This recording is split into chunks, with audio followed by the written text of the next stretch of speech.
So we ready to go? The broadcast is now starting. We have it. Attendees are in listen-only mode. Good afternoon, everybody. Thank you very much for joining us on May 27th for this press conference from the Unified Command. My name is Fields Mosley. I am the Maricopa County Communications Director, also the lead PIO for the Joint Information Center. We are here to support public health and make sure the public as well as members of the media get their questions answered and get more information as needed and as it's available. So I'd like to thank everybody for joining us on this webinar today, all the reporters and other guests on the webinar. Those of you who are joining us by Facebook and YouTube, we appreciate you being here as well. And we will try to answer a lot of questions today, as well as give a short presentation on a couple of different subjects. We know a lot of parents, they're returning to work or they're being asked to return to work very soon if they haven't already. Schools are obviously out for the most part, and a lot of people normally send their children to summer camps, whether those are overnight camps or day camps during this time. So Dr. Sonnenschein from Maricopa County Public Health, she is the health director there. She will talk a little bit about what owners of these camps can do to prevent or mitigate at least the spread of COVID-19 during this time. Also, she has some general guidelines that she wants to go over to talk about personal spacing, why public health experts are recommending all these different things, everything from physical distancing to wearing masks, and what that really means for you as an individual who's going out and being out in public a lot more, whether you're going to businesses or restaurants or what have you. So she'll go over a few of those things as well. I also have Robert Rowley here with us today. He is the Director of Emergency Management, and he can talk more about our personal protective equipment situation. It has improved in the last couple of weeks, and he's going to give us an update on that. So before we get started today, for members of the media, if you're having a little bit of difficulty with the GoToMeeting application, please keep trying. Don't keep clicking on the hand so you virtually raise your hand. We will unmute your mic from this side. Please make sure your mic is unmuted at the time you raise your hand. Also, if you're having a lot of difficulty with the software, you might need to log out of that meeting and then log back in to get it to work for you. I also have Joanna Molina here. She is a public information officer from Public Health. She will be answering questions during the question and answer period in Spanish for us as well to help out all of our friends who are listening who might be bilingual or primarily speak Spanish, and also for those television stations and radio stations that are presenting their information in Spanish. So with that, I'd like to ask Dr. Rebecca Sonnenschein to join us.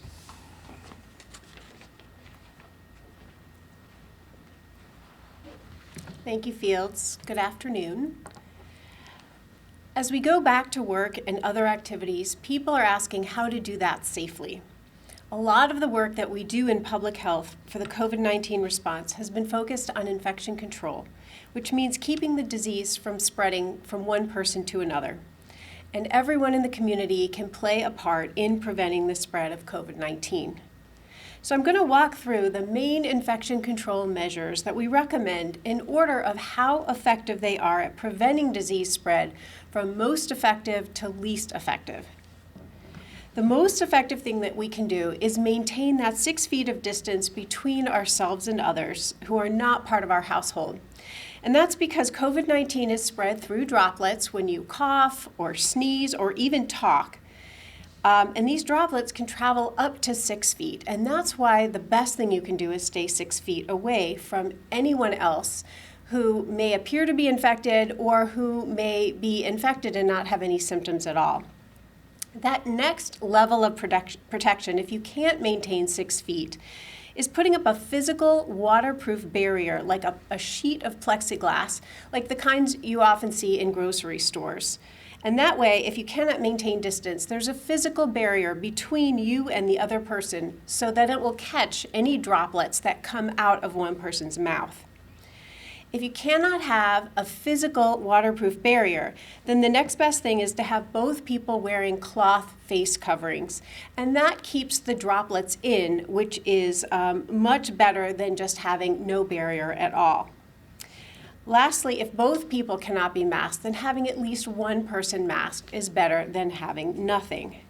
And then a few other general tips to remember is it's better to be outside than inside, particularly in Arizona where the air is dry. Any droplets that come out of your mouth will dry up much quicker outdoors than they will indoors.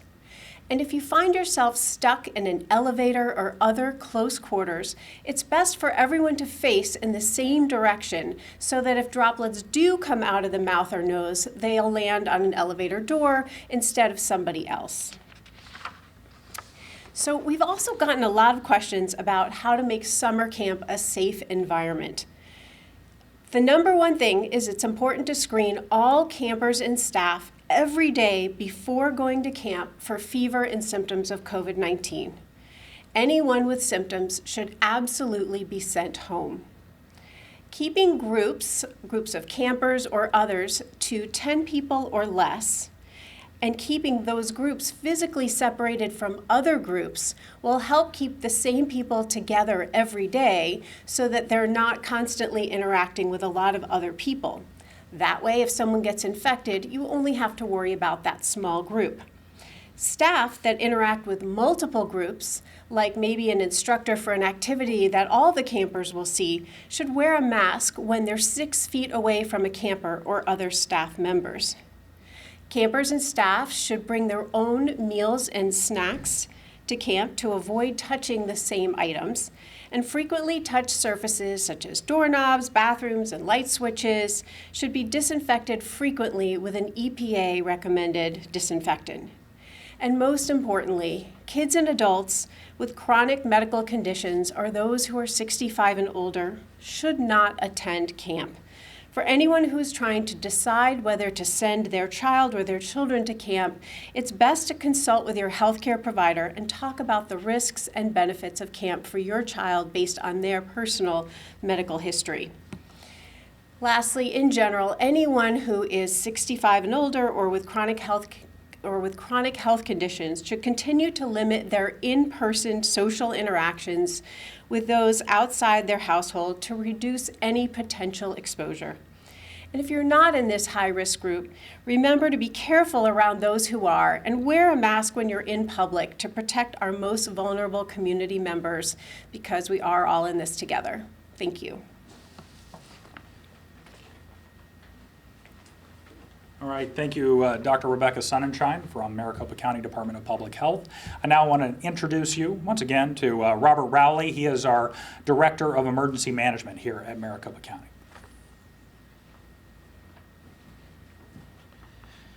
Thank you, Fields. Yes, my name is Robert Rowley, R-O-B-E-R-T-R-O-W-L-E-Y, and I'm the Director of the Maricopa County Department of Emergency Management. Today marks the 54th day and operational period of the Maricopa County COVID-19 Unified Command, and 4 months since the initial response for Maricopa County Public Health. One of the many reasons for forming the Unified Command was to more efficiently manage the logistics process for the county response. The acquisition and distribution of personal protective equipment, or PPE, has been particularly challenging. Throughout this event, requests for PPE have exceeded supply, and it has been a struggle to find reliable sources to order from. Even with limited resources arriving from the Strategic National Stockpile, local manufacturers, state and local supplies, we had to make the difficult decision to focus PPE requests to long-term care facilities, where more than 70% of Maricopa County COVID-19 related fatalities have occurred. Although it has been difficult to keep our long-term care facilities supplied with PPE, through careful management of our inventory, along with judicious PPE conservation measures, we have successfully prevented any of these facilities from running out of needed supplies.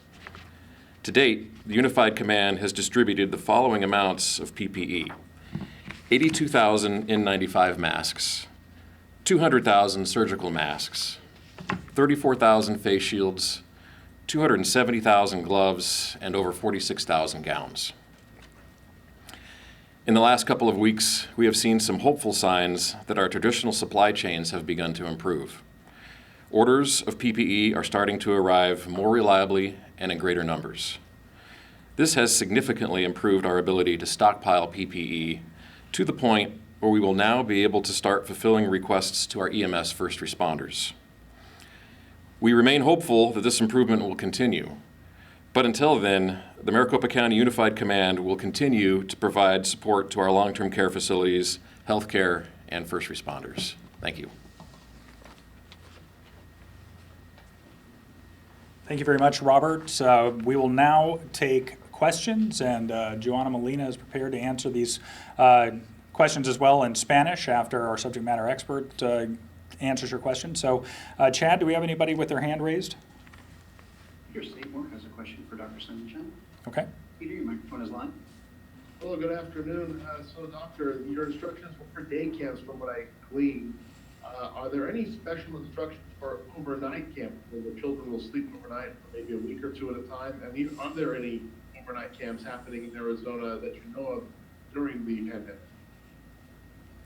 All right, very good question. I can only speak from my personal experience with Boy Scout camp this year, but Dr. Sonnenschein can answer that from a medical perspective.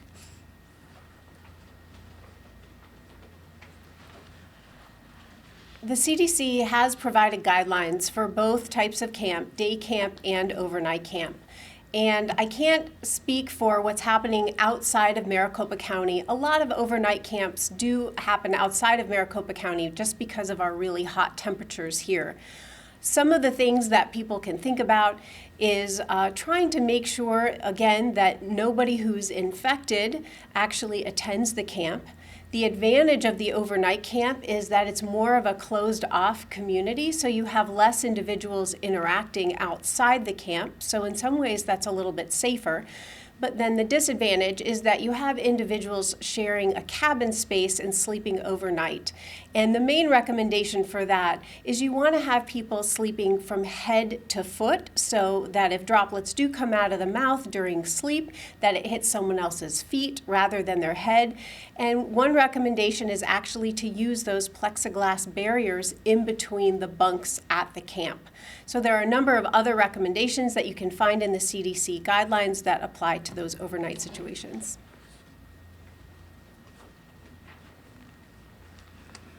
La pregunta fue, ¿cuáles son las instrucciones que se deben de dar para los campamentos de noche, donde los jóvenes o los niños salen y regresan después de varios días? ¿Cuáles son las instrucciones para prevenir COVID-19?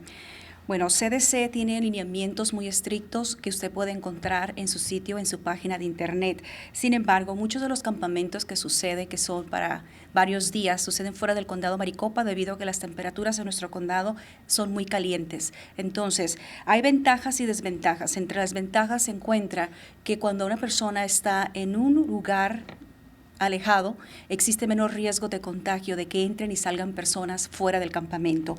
Entre las desventajas puede suceder que más niños pueden estar unidos y cuando duermen, puede ser que duerman y puedan salir las gotitas que desechan al estornudar o al toser o al respirar y poder contagiar a alguien más. Por eso es muy importante que duerman, ya sea de pies a cabeza, y si llegan a estornudar, que las gotitas caigan en los pies de alguien más y no necesariamente cercana a la cara de la persona. Thank you, Peter, for the question. Chad, do we have anybody else on the line? We do. Alejandro Barahona has a question. Alejandro, your microphone is live now. Hi, good afternoon, everyone. Hi, Fields. Hi, Alejandro. So my question, I guess, would be for Dr. Sonnenschein. If I am a parent sending my child off to summer camp, either day camp or overnight, how do I prepare my child to go to camp? Do I send them with a mask? Is there any specific recommendation that I should be following? All right, thank you for that question, Alejandro. Dr. Sonnenschein will answer that.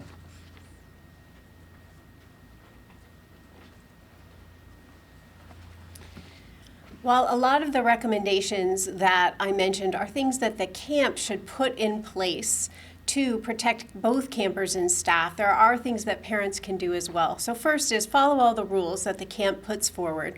If they ask you to have your child stay at home for the 14 days prior to camp, follow those rules. I think the other important thing you can do is send your child to camp with hand sanitizer with their things and remind them, make sure that you wash or use hand sanitizer before you eat and after you use the restroom and any time they touch their mouth or their nose or their eyes.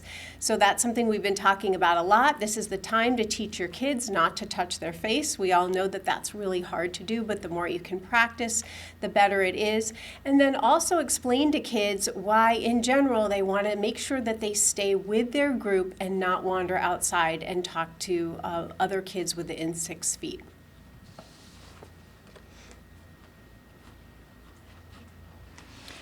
La pregunta es, como padre, ¿cómo puedo preparar a mi hijo o hija que vaya quizás al campamento de verano?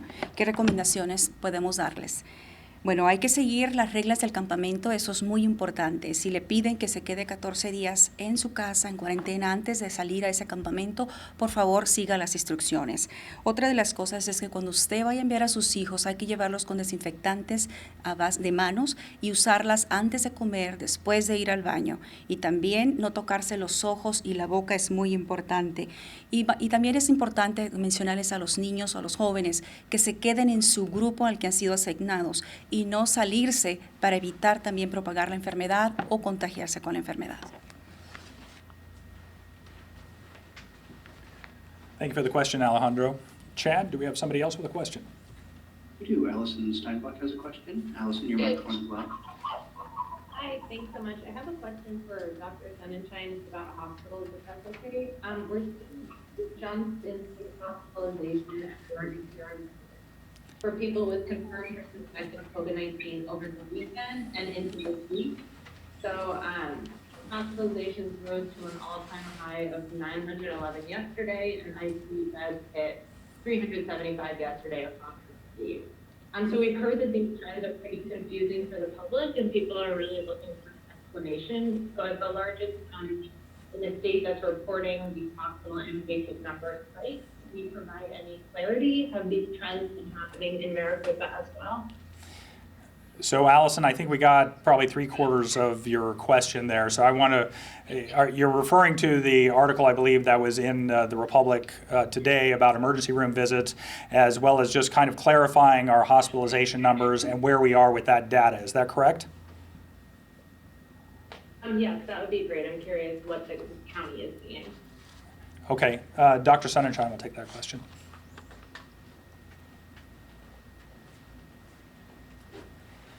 Thank you for the question. Our hospitalization numbers in Maricopa County have actually been slightly declining or pretty steady. We are seeing more hospitalizations in other parts of the state. I think everyone's aware that the Navajo Nation has a large outbreak in the northeastern part of the state, and some of those individuals who get sick over there are transferred to our tertiary care hospitals in Maricopa County. So that does affect our hospitals in Maricopa County, but in general, our hospitalization rates have been declining.